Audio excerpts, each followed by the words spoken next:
Let's get going. So what are we talking about today? We're learning yet another method to integrate. And this is the method of partial fractions. And it's easiest if I just launch into it and show you an example, and then we'll break down the strategy and see how it goes. So let's start with this test problem. If we have x plus 5, x squared plus x minus 2, and we want to integrate it, we have no obvious way to do it. None of the methods that we have are useful for doing this. But what we notice is that on the bottom we can factor this quadratic, and it is x plus 2, x minus 1. So if we multiply this stuff through, we're going to have an x squared. The x squared, we're going to have a 2x and then a minus x, so we get x, and we can have a minus 2. So we get this. So this is the factorization, and therefore we can write this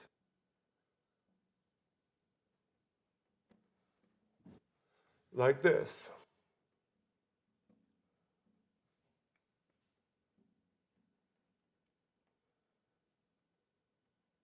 Try and write bigger. And it's an algebraic fact that from this expression, let's call it star. So this is our original problem.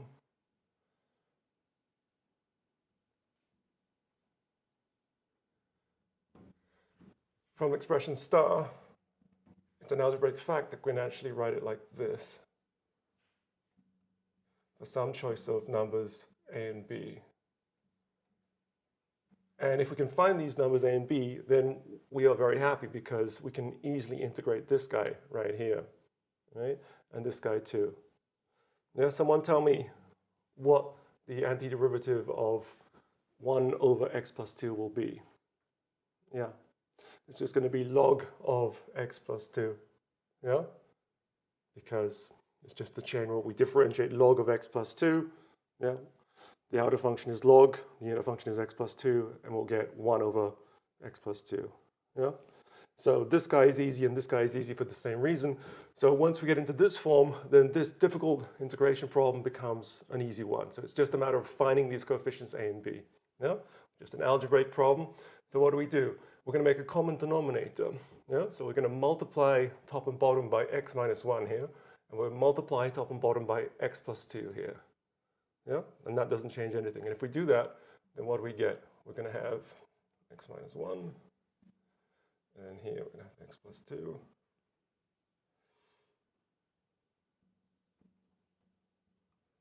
Like this. Yeah? Cool. And then this expression, yeah, is the same as this expression, which is the same as this expression for all x. Yeah? If assuming this algebraic fact is true, which it is, then this thing is the same as this thing, which is the same as this thing, right? And the only way this is possible is if the numerator is the same, because any x on the bottom for which the denominator is not 0, we can just multiply through, and then we'll just have the numerator is the same, right? So the numerator will be the same for a huge class of different x's. So this thing will be the same for many, many different x's, and that's only possible if these coefficients actually agree. So let me write this down. So what we are looking for is a and b such that this is true. And if we can find a and b such that this is true, then that will be equal to that, and we'll just be happy about it. Okay? So we want a comma b such that this is true. Okay? And then we can just do a bit of cleaning this up. So we've put all the terms involving x together. We're going to have an ax and a bx. So we're going to have an a plus b times x. Yeah? And we're going to have a minus a and then a2b. So we're going to have, let's put it this way, 2b minus a. Yeah? And that thing is equal to this thing, right? So this is a nice linear function, and this is a nice linear function, right? And the only way that this linear function can equal this linear function is if the slopes are the same and the intercepts are the same. You see what I mean? Yep, yep. And I put all the x terms together and then the other term. So this is what we're going to do throughout this stuff. We're going to have some expression, and we're going to group it by degree, by powers of x. So we put the highest powers of x, and then the next highest power. In this case, it goes from power 1 to power 0. So this is the constant here. Cool. Thank you for the question. Is everybody with me here? Now we can have, now I can have visual. Seems like I can see you. So now you can give me a visual feedback without having to speak. So give me a thumbs up if you're with me, and a thumbs down if anything's unclear. Speak up. I heard something, some kind of question, but I didn't hear everything. Speak up. No, that's a B. I'm sorry. This is a B. Okay. Everybody good? Yeah? All right. So this thing has to equal this thing. So if we just draw a picture, right? If we have two linear functions, so this linear function is like this, right? So intercept at 5, slope is 1. This is this guy. If this guy equals this guy for all x, then the slope has to be the same and the constant has to be the same, right? Because this 2 is a linear function, and there's no way it equals this linear function unless both of those things are true. Yeah? So this thing, this equals this, implies that we have two equations. We have that a plus b has to equal to 1. Yeah? Because the slopes have to be the same. And the second equation is that 2b minus a has to equal 5. Both of those things have to be true. Yeah? And these are two equations with two unknowns, right? A and b are unknown, right? And there are two equations. So there's a good chance we can solve them, right? So you've seen this kind of stuff before. If we add these two equations together, then the a's will cancel. Yeah? So adding these two together, then we're going to have just 3b, yeah? And on the right-hand side, we're going to have 6, which implies that b is equal to 2. Yeah? And then if b equals 2, from this guy, we're going to have that a is going to equal to 1 minus 2, which is just minus 1. And those are our coefficients, right? So from this fact, from this equation, we can solve it with these choice of coefficients. So then this thing, which is this thing, is this thing, yeah? And that will guarantee that this thing is this thing. Okay, give me a thumbs up if that makes sense. Give me a thumbs down if anything's unclear about this, because we're going to do this over and over. This is, right, thank you. This is what I was trying to explain with this picture. So this thing right here is a linear equation, right? And the slope here is a plus b, yeah? And this thing here is a constant, yeah? Yep, and what this equation is saying is that this linear equation is the same as this linear equation, right? So if I drew in blue what this linear equation is, then it has to be exactly on the same line here, yeah? Okay, cool, thank you for the question. All right, we all together? Give me a thumbs up, give me signals. All right, super. All right, so this will solve this, which implies we solve this, which means that this rational function is now equal to this. Now equal to this, yeah? So then this, our original integration, let's call that star star. So star star is equal to the integral of this thing right here.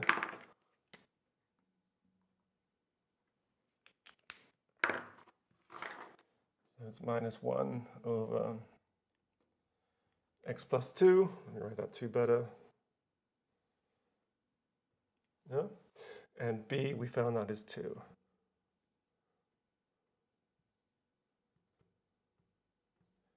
Dx. Yeah? And this thing we can do. This is as we already discussed, easier to solve. So this is minus natural log of x plus 2, and then this thing is 2 natural log of x minus 1, plus constant c. Yeah? Because this is just the chain rule. If we differentiate natural log of x plus 2, the outer function is log, right? So we apply the derivative of the outer function and put in the inner function. Yeah? We'll have 1 over x plus 2, and if we differentiate the inner function, we just get 1. Yeah? So this differentiated gives us this. So this solves our problem, right? So we've gone from this guy, which looks kind of untractable, to this guy, which we can do rather easily from this algebraic fact. Yeah? From the fact that we can write this rational function in this form, where we've broken up the denominator into these linear factors, which we write separately. Yeah? That's the method. That's the method of partial fractions. That's what we're going to learn today, and indeed on Monday as well. All right. So I'm going to do this, and we're going to elaborate on this quite a bit. There's quite a number of different things we're going to have to practice and learn in this process, but that's the general process overall. So before I launch into doing more subtle examples, ask me if anything about this is unclear. Okay, give me a thumbs up if you are. Speak up. How did I know it's 3b equals 6? Okay, so we have these two equations. Yep. So we have two separate equations. Let's call this guy equation alpha, and this guy equation beta. Yeah. Ooh. Equation beta. Yeah. And if we add, since both of these things are true, right? If we add these equations together, then it has to give us this equation. Yeah. So if both of these facts are true, that a plus b is 1 and 2b minus a is 5, yeah, then if we add them together, so let's add the left-hand sides, we're going to get 3b. We add the right-hand sides, we're going to get 6. And then it gives us a new equation. Yeah. So this is a method of solving simultaneous equations that I'm guessing you saw. I mean, later you're going to learn a subject called linear algebra, which includes doing this in a really, learning how to do this in a really efficient and complete way. But right now, all we're going to do when we have these individual equations is we're just going to mess around with them. We're going to add them. We're going to multiply one by a constant and then subtract one from another. We'll do that kind of stuff. But I'm thinking you've seen that before. Give me a thumbs up if you've seen that kind of stuff before. Yeah, most of you have seen that stuff before. And if you haven't, it isn't particularly hard, but it's another thing you're going to have to learn. All right, thank you for this question. Are we all together now? No? Okay. All right, so let's give some definitions. So a rational function is something of a form like this. It's a polynomial, p of x over q of x, where p and q are polynomials.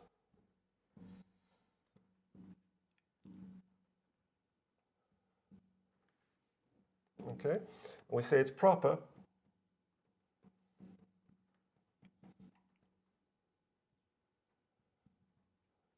this is the definition. So if and only if, so I'm going to write if and only if as I double f, and that means I'm about to give a definition. It means the name proper is equivalent to the thing I'm about to say. We say it's proper if and only if the degree of p is less than the degree of q, strictly less. So the degree of a polynomial is the highest order of a polynomial. So for example, the degree of a quadratic is 2, the degree of a linear equation is just 1, the degree of a cubic is 3, right? So this guy right here, this rational function right here, this is indeed proper because the degree on top is 1, the degree on the bottom is 2. Yeah? And this method I'm going to learn, oh, sorry, this method I'm going to teach you is going to work for proper rational functions. Okay? But sometimes we'll have to deal with improper rational functions, ones where the degree on top is bigger than equal to the degree on the bottom. And then we can turn them into proper rational functions plus a polynomial with this method called polynomial long division. And that'll be the first step if we have an improper rational function. How many of you have seen something like polynomial long division before? Give me a thumbs up if you have.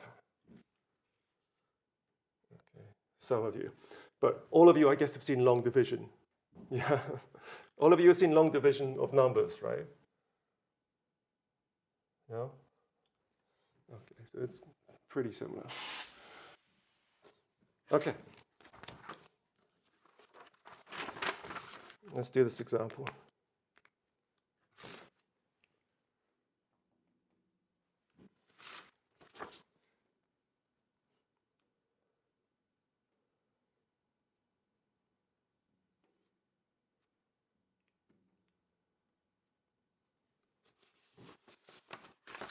Okay, so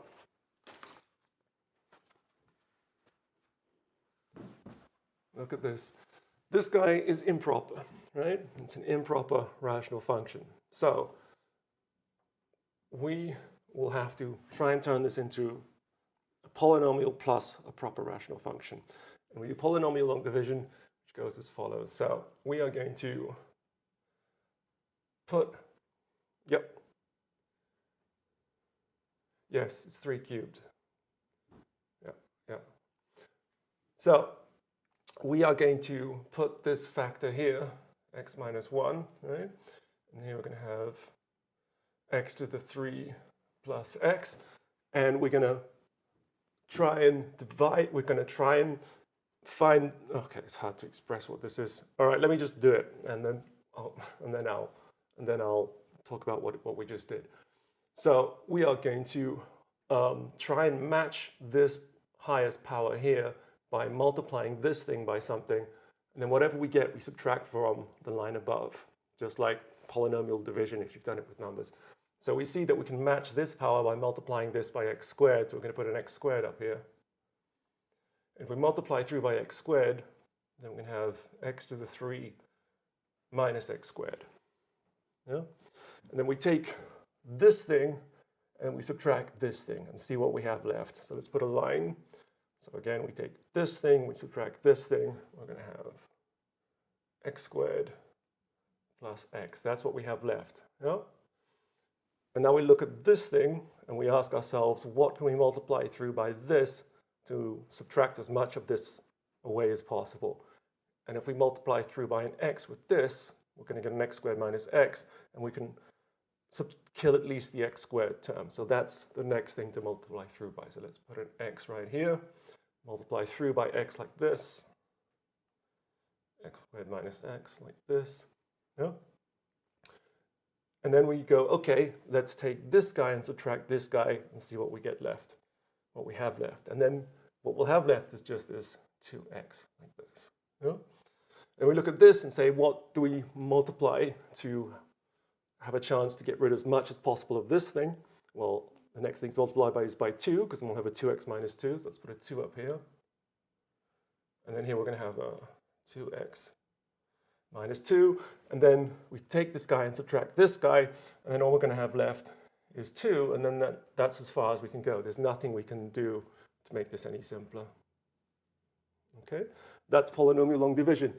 And what does it mean? It means that if we have this thing, we have x minus 1, and we multiply through by this thing, x squared plus x plus 2, then we will have this guy. Yep. So there we go. We have a plus 2, because when we multiply through by this, we are going to have this extra minus 2 from these things, which gets killed by this thing, which gives us this thing, right? Yeah. So in particular, we can try and recover this expression like this. Let's divide everything by x minus 1. So then we're going to have x squared plus x plus 2 plus 2 over x minus 1, and this will be x to the 3 plus x over x minus 1, which is almost our expression, but then we put, no, then that's exactly what we want, because then this thing right here is this thing right here, which is this thing plus this thing, right? So then this integration right here, this integration right here is now this integration of this expression right here, x squared plus x plus 2 plus 2 over x minus 1 dx, like this. And then this guy we can do because it's just a polynomial. So then we can have x to the 3 plus x squared over 2 plus 2x. And then this guy is the same kind of guy we've learned to do before. It's just going to be 2 log absolute value of x minus 1 plus constant c. Yeah? So from this point, we are fine. Yeah? So this representation here gives us what we want. Okay? And what is it? How does it work? Well, we've extracted off the most we can get from dividing by is what we have left is this thing plus something left, plus this 2 overall here. Yeah? And that's expressed by this thing here. Right? So we divide as much as possible. We have this plus this thing left. Okay? And the way I try to remember which way around to put it is that this factor times this factor has to equal our original guy plus something else, just because the powers have to match. So we have to have an x times an x squared, then the powers have to match. Yeah? But if we do that, we see that we have a minus 2 here, which means that we have to put the remainder right here to kill the minus 2. Okay, so this thing I'm not going to be able to do much about. So I'm hoping you've seen this before and you're kind of comfortable with this. If not, you're just going to have to practice this. But that's the heart of this kind of thing. Once you reduce this to this form, then the integration is actually easy, because we now have something which is pretty easy. And more generally, even if it isn't something we can integrate straight away, it will be a proper rational function, so we can start to apply these methods. Okay, how do you feel about this? Give me a signal like this if this is not really clear. Okay, so the x squared plus x plus 2 is from this right here. Yeah. So what this long division does is it says, let's try and extract the biggest factor of x minus 1 inside this thing. Maybe that's a better way to say it. And the biggest factor of x minus 1 is when we take x minus 1 and multiply by this. But if we do that, we still have a remainder, which is this remainder 2 right here. So kind of, even if you're not too happy with long division, then it kind of seems like magic how we got this. But the part where we got this x squared plus x plus 2 is exactly this polynomial long division. And that allows us to write something of a higher power as, well, a higher power divided by a lower power as just a polynomial, and then something of lower degree divided by that lower power. Is that helping at all? Okay. Happily, you're not going to have many examples where you actually have to do this, because this isn't really calculus. This is kind of more algebra. But you'll have some. So you'll face this in some web assignment most likely. It's fairly rare for this to come up on an exam, but it's not impossible. I mean, I think it's happened. So you can't just ignore this. But yeah, it's a different kind of flavor. It's an algebraic exercise. All right. So if you believe this, then what we have is a way to go from an improper rational goes to a polynomial plus a rational or proper rational, which means that we can only worry about proper rational functions from this point on, because that's exactly what this method does.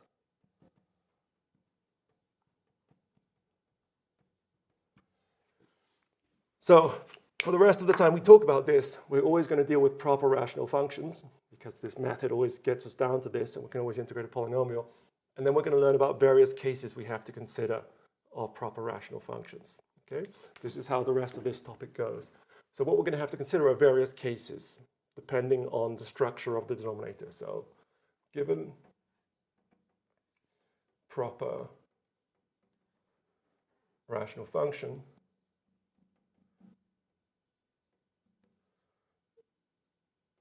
P over Q, we have cases. We're going to have to deal with 4 cases, which sounds like a lot, but they all have a kind of similar structure, depending on the structure of Q. When I mean structure, I mean the algebraic structure, as you'll see in a second. Okay, and the first case is when Q is nicely factorizable into linear, distinct linear terms. So case 1, Q can be factored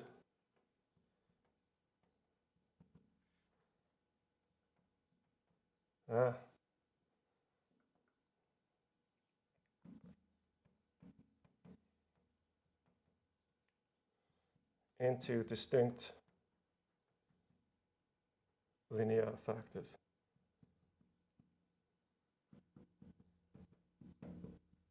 What I mean is that Q, let's put it over here.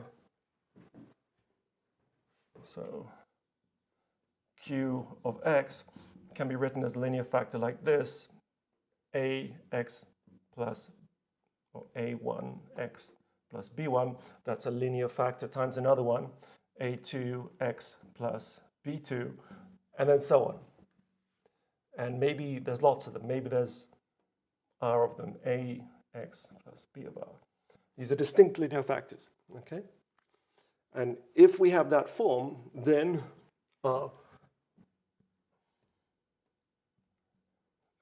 write this as a sentence, then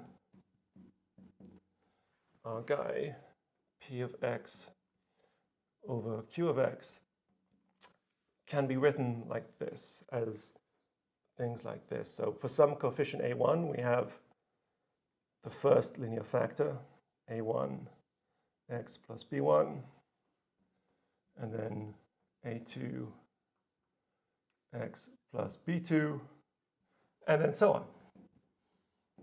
AR over ARX plus BR. Okay? And the very first example was an example like that, where we broke up the bottom into these distinct linear factors. I think it was like 2x minus 1 and x plus 1, something like this. Yeah?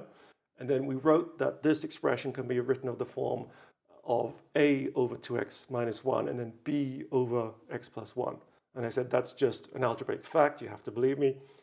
And that's a special case of case 1. Whenever we can have a proper rational function PQ, where the bottom we can write them as distinct linear factors. So these are different things. Okay. So for example, the A1 could be equal to the A2, but then the B1 would have to be different than the B2. Okay. So these are distinct linear factors. Then it's an algebraic fact. It can be written in this form. And if we can write it in this form, then we can integrate it, because each one of these terms we can just integrate. It's easy to integrate. Okay. So the game becomes finding these numbers A1 up to AR, just like in the first example we found capital A and capital B. Yeah? And if we can do that, then this problem is solved. Okay? So that's case 1. All right, so we're going to do another example in a second. Is everybody clear on where we're going with this? Yeah? All right. Any questions before I raise the board? Speak up now.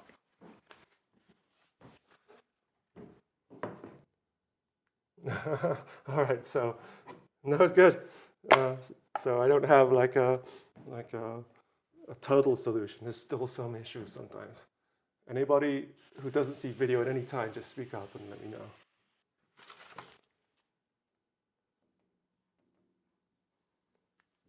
So this is our guy.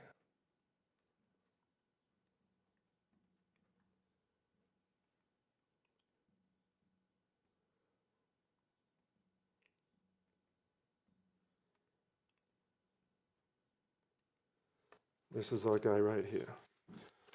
Okay, so our first question is this proper? And the answer is yes. The degree on top is 2, the degree on the bottom is 3, so it's proper. So we can just not worry about polynomial long division. We can just go directly to work on this. And I've told you it's case 1, so there must be a way to break this thing down, this denominator down into distinct linear factors. So we can factor out an x straight away. So we're going to have that 2x to the 3 plus 3x squared minus 2x is equal to x times 2x squared plus 3x minus 2, like this. Yeah? And then if we look at this thing, then this thing itself is factorizable. So it's going to be x. The factors are 2x minus 1 and x plus 2. And we see this does the job because we have this 2x squared coming out here. We are going to have a 4x and then a minus x, which just gives us the 3x, and we're going to have a minus 1 times 2, which gives us this guy. If you mess around with this for a little bit, you'll ultimately come up with these have to be the factors. And these are distinct linear factors. This is one linear factor, this is another, this is another. We have 3 linear factors, and they're all distinct. Yeah? They're all distinct. Okay, so this is case 1. And then we're going to write this guy, or the rational function, as this, in this algebraic form we know that it must take. So this guy has to be of the form like this.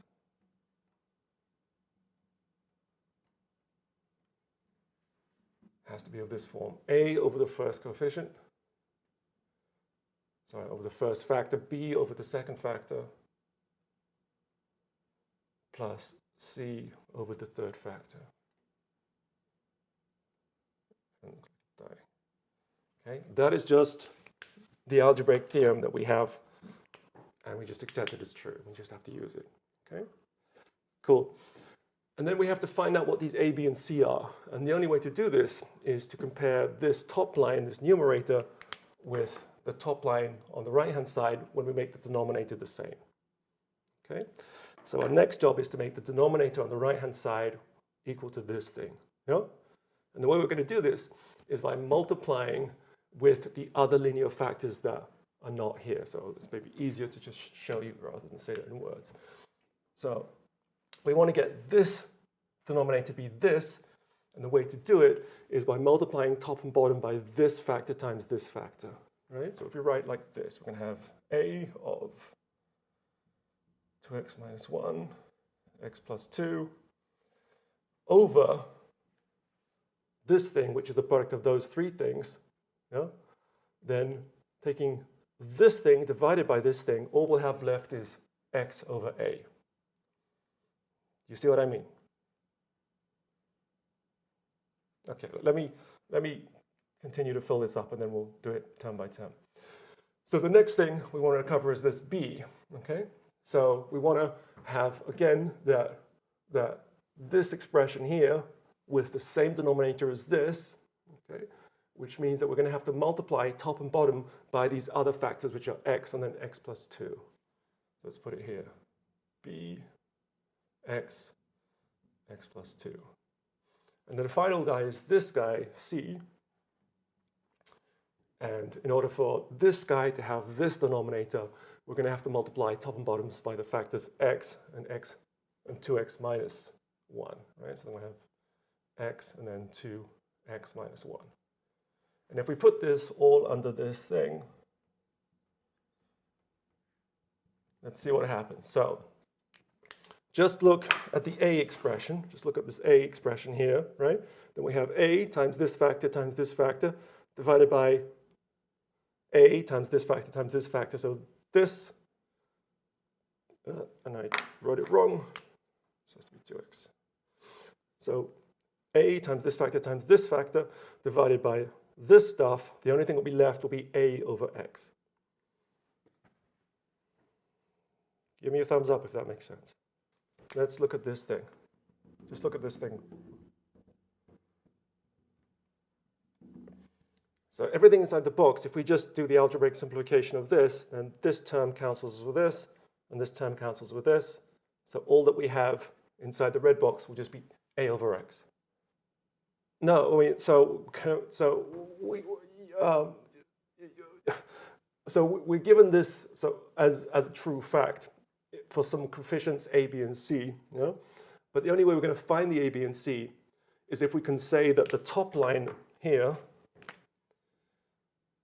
is equal to the top line here, where we make the denominators the same. You know? Because if the denominator is the same, then we can multiply through by the denominator and just get rid of it. You know? So the point of doing this step right here, even though it goes from this simple thing to a more complicated thing, is that it makes the denominator the same. See what I mean? So this is just a true fact we accept. It's just given to us. Huh? And then our task is to go from this true fact to finding what the A, B, and C are. So then we have to put this form in a form that allows us to find the A, B, and C, which means we're going to have to make the denominators the same. So right here, the denominators are completely different on each of these different terms. Yeah? Yeah?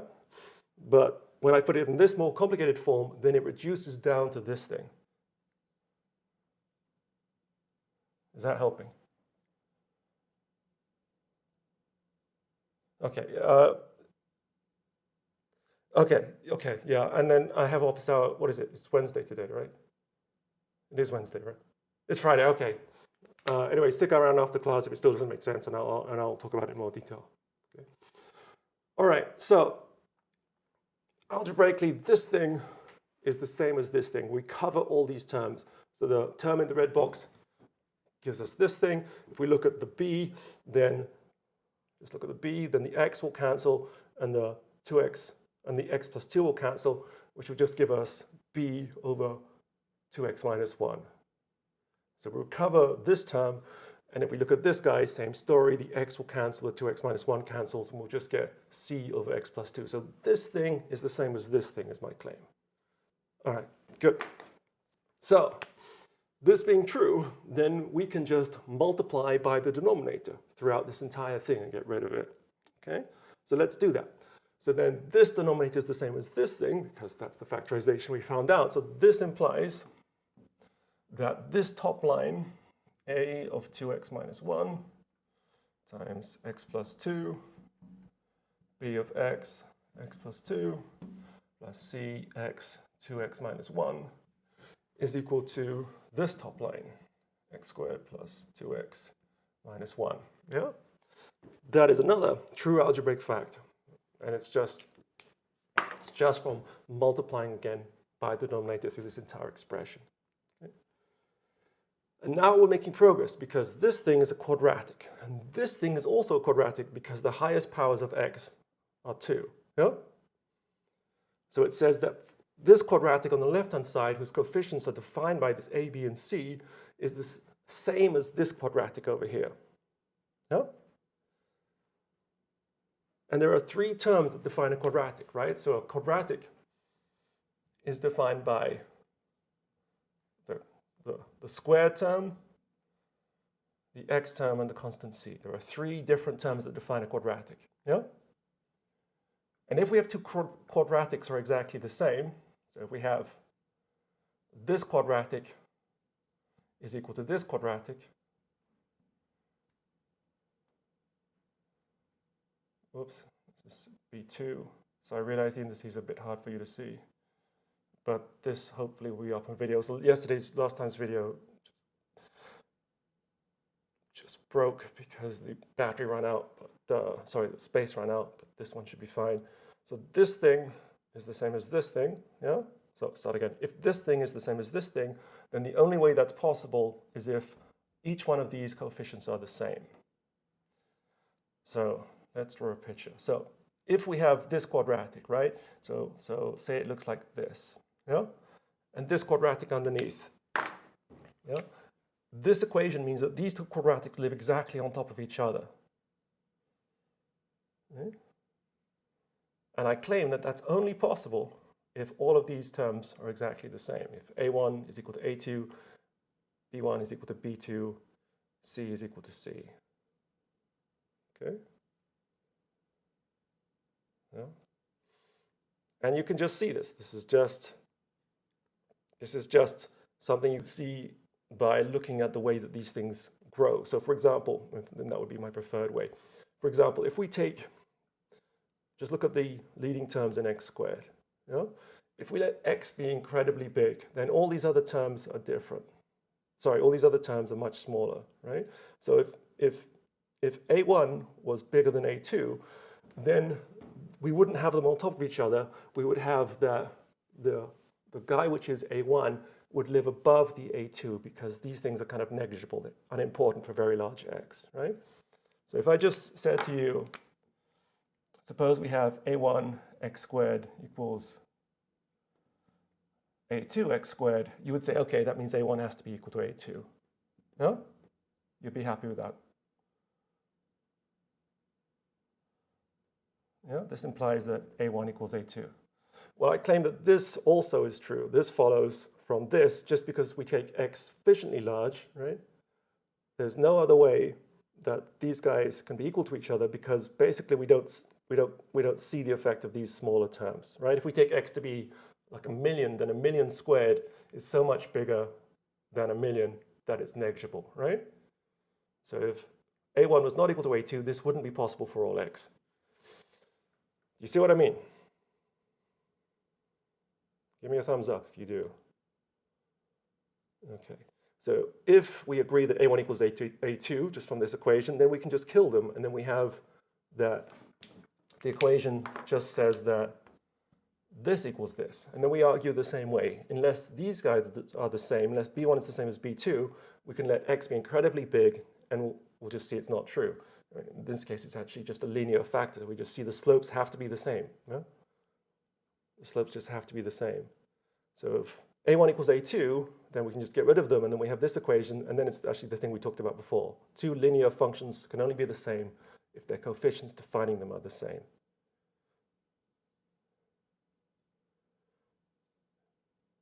Is that making sense to you?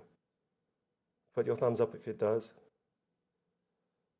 Do this gesture if it doesn't. Okay.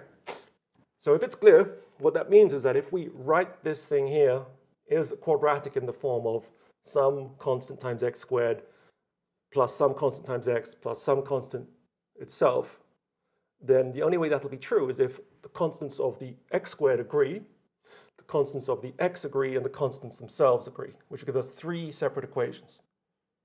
Okay? We'll have three separate equations, which is good because we have three unknowns. We have a, b, and c are unknowns. Yeah? So if we have three equations and three unknowns, then there's a chance we can actually, well, obviously this has a solution, so we will actually be able to solve for a, b, and c. And that's the way we're going to do it. And that's what we did in the first example, except we just had two coefficients. Okay? So that's the strategy. We're going to write this thing in this form of some constant times x squared, some constant times x, and then a constant. And then we're just going to compare the coefficients of the x squared, the x, and the 1. Yeah? That's where we're going. All right, let's give it a go. So, what do we have from this? We have we have 2x squared. Multiplying this, we're going to have 2x, and then we're going to have minus x, so we're going to have a 3x from this, and then we're going to have a minus 2 from this, right? And then from this, we're going to have b, we're going to have x squared plus 2x. And then from this, we're going to have 2x squared, and then minus this, yeah? And then this thing is, again, equal to this. And then we're going to bunch all the x squared terms together. So putting all the x squared terms together, we're going to have a 2a right here. We're going to have a b right here. And we're going to have a 2c right here. And that's going to be x squared. Now we're going to put all the linear terms together. So we're going to have a 3 times a over here. Yeah. We're going to have a 2b over here. Yeah. We're going to have a minus 1 over here. And that's it. Yeah. That's it for the x term. And then we put the constants together. So we had a constant of minus 2 over here. Sorry, minus 2a over here. There's no constant term from this thing, and there's no constant term from this thing. So then this thing is equal to minus 1. Oh, sorry. This thing is equal to x squared plus 2x minus 1. Yeah? Just algebra from here to here. Just bunching together the powers in x. And then this thing, by this explanation over here, means that the coefficients defining each of these terms have to agree.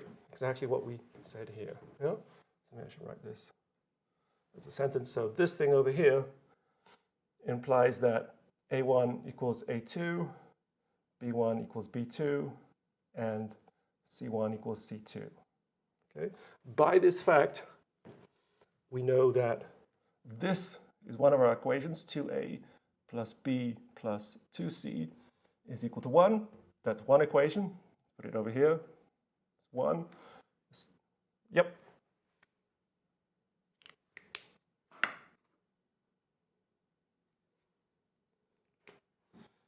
A plus 2b minus c.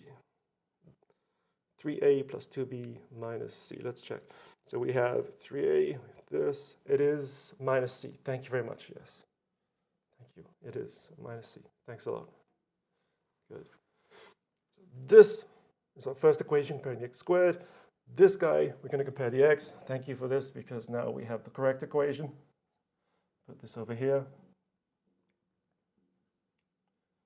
And then this is 2. Second equation, we have 3a plus 2b minus c is equal to 2. And then the third equation is this equation. We have minus 2a is equal to, oops, is equal to minus 1. Yeah? Cool. And then we're going to do some algebra to try and find the solution of a, b, and c with these three equations. Okay? And once we find that, then we're in good shape. So at this point, it is just algebra to get this to work. All right. Everybody see where we're going with this? Okay, excellent. Speak up before I raise the board, because our next job is to solve these equations and then actually get a solution of this. Okay, running out of time, but I at least want to finish this question, so if you need to go, then go. This is our original guy. This is our original integral, x squared plus 2x minus 1 over 2x to the 3 plus 3x squared minus 2x dx. Okay, that's the thing we're trying to solve. And we got it down to being able to solve, well, okay, let me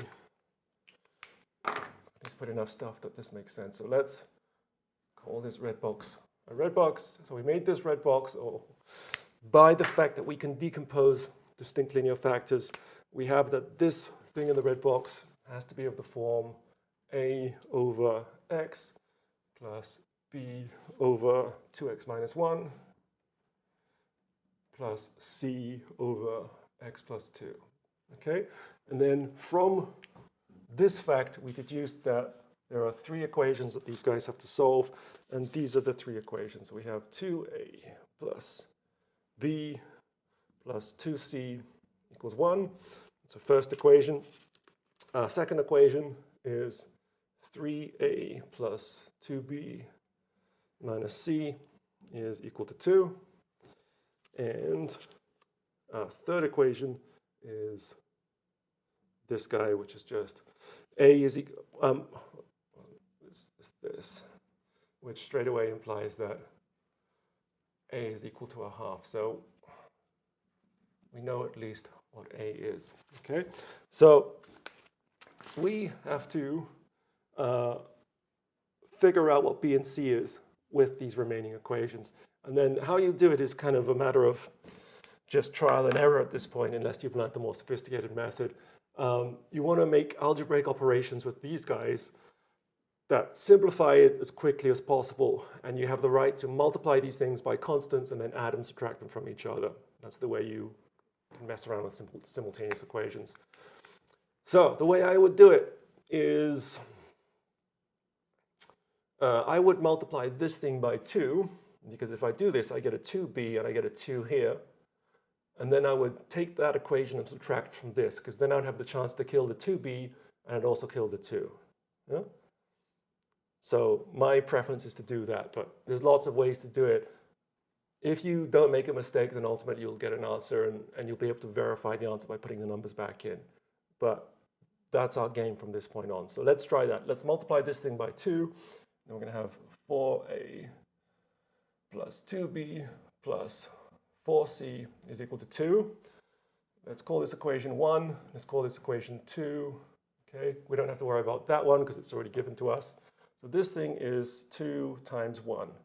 So if you're doing this for the first time, it's maybe a good idea to put a record of the stuff you're doing. Okay, so that when you check it over at the end of an exam, you can check the steps because you can see explicitly what you've done. Okay, so then we have these new equations. Let's call this one here 3. Okay, and if we take our equation 2, okay, so now let's take equation 2 and then let's subtract equation 3. Yeah, and if we do that, what happens? Then we're going to have a minus a from this thing. Yeah, so 2 minus 3, we've got a minus a. The b's will cancel, and then here we're going to have minus 5 times c, and on the other side we'll just have 0. Are you with me here? Give me a thumbs up if it's good. Okay, good. And then this is good because this tells us what c is because we know what a is, right? So then we can just put this 5c on the other side is equal to minus a, which is just minus 1 over 2, which therefore implies that c equals minus 1 over 10. Yeah? Cool. So that gives us what c is. And now we want to find out what b is. So we can take any of our equations, whatever is the simplest. For example, take 1. So plug this into 1. So plug a and c into 1. And then let's see what happens. So that gives us that. So a is minus a half. So we're going to have minus 1 from this thing. B is the thing we're trying to find out. And then, whoops, c is minus 1 over 10. So we have minus 2 over 10 is equal to 1. Yeah? And let's write this one as 10 over 10. Let's do that again. No, if we write this 1 like this, then that's cool. Let's check that this is right. So what did we do? We just plugged a and c into this thing. And yeah, sure enough, this is true. So yeah, let's multiply. Let's add this minus 1 onto the other side. So then this implies that b minus this is equal to 2. Let's write 2 as 20 over 10. And then I think I'm having some error.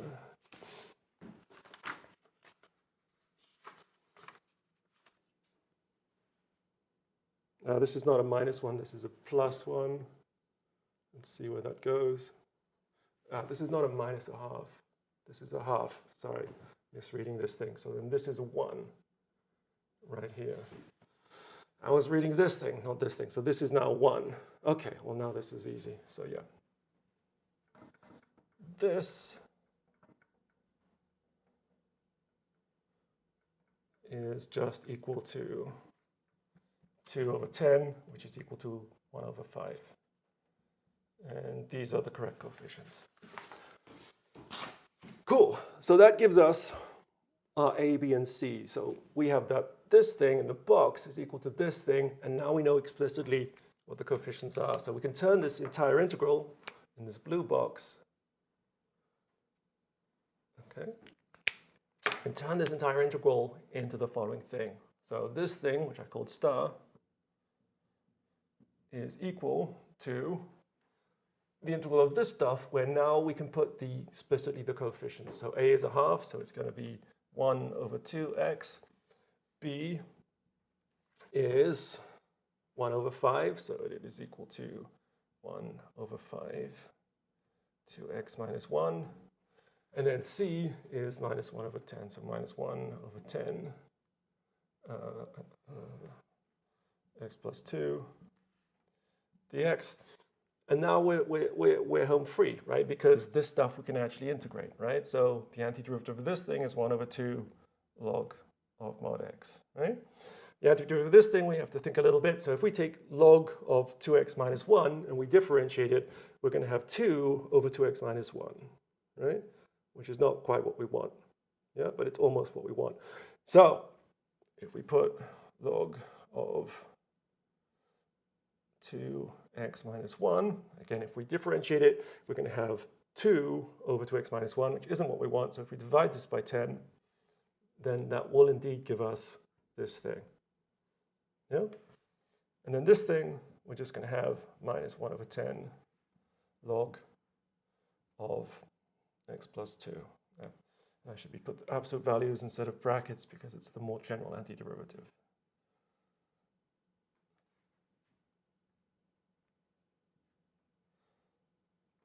And then plus constant c.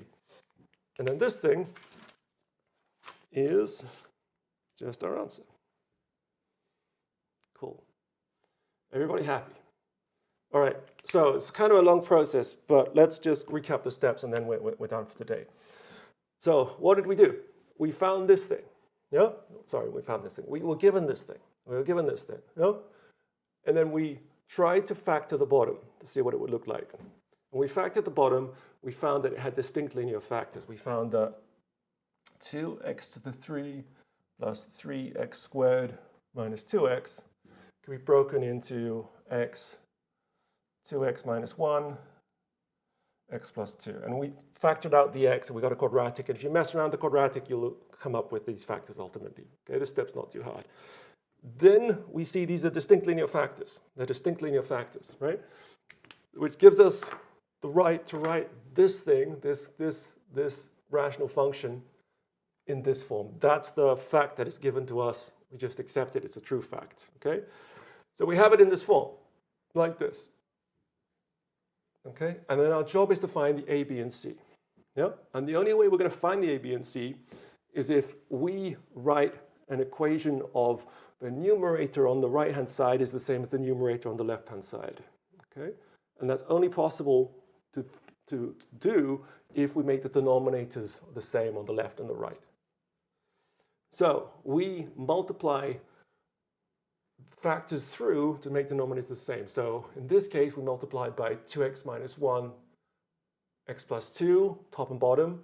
Here we multiplied by x plus 2, top and bottom. Here we multiplied by x, 2x minus 1, top and bottom. Yeah? And that made the denominator the same on both sides, and we could multiply through by it, and we just had the numerator. Yeah? And the numerator on this side is a quadratic, and the numerator on that side is a quadratic, given by this thing. Okay, so then we had the numerator here was equal to the numerator we had on the other side. So it's the same as saying a quadratic, which is explicitly given with these coefficients. Here on the left is a quadratic with some coefficients in terms of a, b, and c on the right. No? And that's only possible if each of these terms defining the quadratic, the x squared term, the x, and the constant, they have to be the same. That's the only way two quadratics can be the same thing. No? So that gives us three separate equations. Comparing the coefficient in the x squared, comparing the coefficient in the x, and comparing the constant term. Three separate equations, which were these three separate equations. This was comparing the x squared term, this was comparing the x, and this was comparing the constant term. No? And then it's clear what you have to do. You have to mess around with this until you find solutions a, b, and c, and you'll do this by this kind of stuff, multiplying the equations, subtracting one from the other, until you ultimately have the solution. Okay? Once you find the A, B, and C, then you have this, and you can integrate it. So this is somewhat involved, but I claim that what to do is clear once you identify the structure. Once you identify its case one, and you can write it like this, then it's just common sense what you have to do. Right? From this, the only way you're going to find the A, B, and C is if you can make the numerator the same on the left and the right. Huh? Which means making all these guys the same numerator, and then having these extra terms here, which gives you these comparison of quadratics and gives you the three equations. So it's a lengthy process, but it's not a difficult process. It's just following your nose. Once you put it in this form, it's just common sense what to do. It shouldn't get stuck about what to do once you're in this form after you've done a couple of them. There's no kind of like subtle choices to make. There's no choices to make at all, actually, now. There's no choices once you put it in this. And there's only going in the obvious one direction. It's not like whatever integration by parts, or where you have to make the smart choice of what is the u prime and what is the v. It's not like a u sub where you have to find the u sub. You identify the form, and then there's nothing to do but just follow the steps. There's nothing else to think about. Just doing algebra, getting it right until you get out the stuff. And if it's a free response and you get the algebra wrong, it's not going to be a big deal. You're going to lose 1 or 2 points. That's the point of free response. But if you have the right method, you'll have most of the points. Yeah? All right, cool. So there's nothing to be too scared about this thing, because the choices you make to go forward are the obvious choices, right? So the only thing which is tricky about this is actually getting the answer right because of this algebraic stuff. This is a good candidate for a free response question because there's so many steps involved. So something which you should start to game a little bit is how do you anticipate what is the free response question? Because those are worth many more points, often double, sometimes triple the points of a multiple choice, right? And the free response questions, if you make a small algebraic mistake, but everything else is consistent going forward, you'll just lose 2 out of 15, yeah? So it's not going to really make a big deal. So you have to be able to do this algorithm, but don't get stressed about getting it right the first time or whatever. Just practice it so you know how to do the steps, and then that's the important thing. That's the thing you'll be graded on. Yeah? So don't get intimidated by this topic. It's not such an awful topic to study. I mean, it's not such an awful topic to get good at. It's just an algorithm. We just have to learn these cases and then just proceed forward. All right, so we've overrun a fair bit, but anyway, I'm glad I could finally interact with you somewhat smoothly. Practice this. You'll find it's not particularly hard. We'll have the other cases. We have another case 2, case 3. Case 2 and case 3 and case 4, actually, 3 other cases, are all very similar, except we have a different format we decompose this thing into. So that's the only thing to sort of memorize, and I hate you have to memorize stuff. You're going to have to learn these different forms we decompose into, and that's it. And then the procedure is exactly the same. So we'll practice this on Monday. We will have different forms for different situations where we can't necessarily factor this guy into distinct linear forms. And but we'll do exactly this stuff to find the A, B, and C, or whatever coefficients we have. And that's the entire topic of rational functions, of integration of rational functions. Okay, so that's where we're going with this. That's what we'll talk about on Monday. All right, have a great day, have a great weekend. I'll see you all on Monday. Bye-bye, people.